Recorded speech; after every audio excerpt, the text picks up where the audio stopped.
Hello, it's Paul again. Here's a quick video I'm putting together to show off the attachment I made for I installed, excuse me. It's a iPhone holder to cold shoe mount right here, and it's made by SmallRig. I'm not sponsored by them or anything. I'm just showing something I just got off of Amazon and how I plan to use it. So this is my Bolex H16S. This is a non-reflex camera. So I recently purchased this Ingenue 12 to 120. I have one for my Bolex EL and I have one for my RES. So I thought I would get the reflex version. See, it has the reflex viewfinder built into the lens. And so you're able to convert a non-reflex camera to a high quality lens with a reflex viewfinder. And this viewfinder system swings up out of the way when you need to get access to the loading film and all that. So it's not a inconvenience.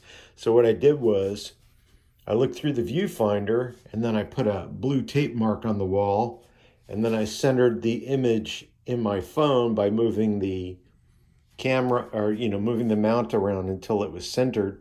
And so now I have an auxiliary viewfinder that's not viewing through the lens, but it's also very useful because it's basically going to act like a light meter. I can set the ISO and the shutter speed and get the automatic iris readout from the right here on the screen, and then I can use that as a light meter for my lens here. And I can also shoot simultaneous video from the phone, and then I can have audio. I can have scratch audio because you're going to hear the noise from the camera. So you could have scratch audio that's simultaneously being recorded when you're filming. So you just leave that running and when you start and stop the camera, you're going to hear the audio of the start and stop of the camera, and that will give you basically a sync mark without clapping your hands or whatever. You're going to hear the audio of the camera running while it's running, and then that will give you, you look at the waveform, and you could sync the audio back together.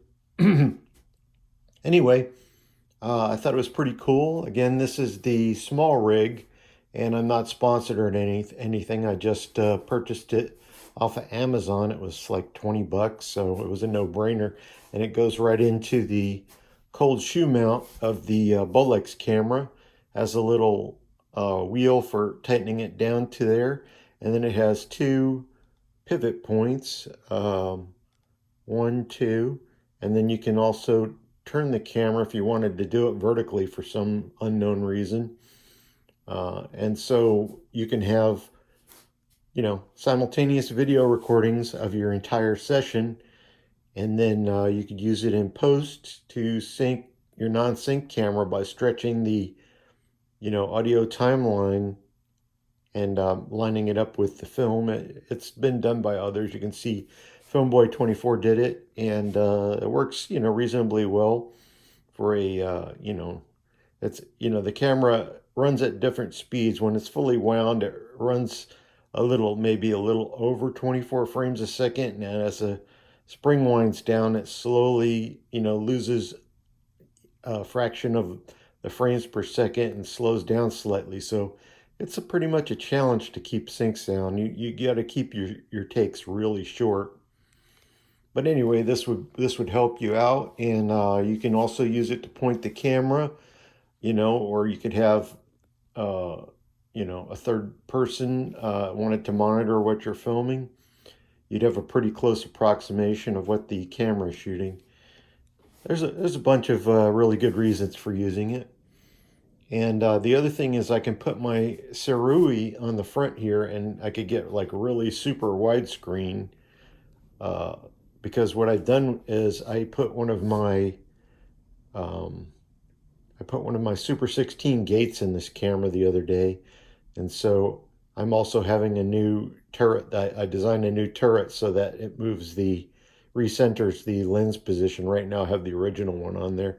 I'm having it made by GLC PCB right now, and I should have that next week sometime. I'll do another video of that. But anyway, here's the final shot, and I hope it gave you some ideas. This was kind of an off-the-cuff video, so it's not too smooth, but if you liked it and you enjoyed the content, please give me a like and subscribe. Thank you.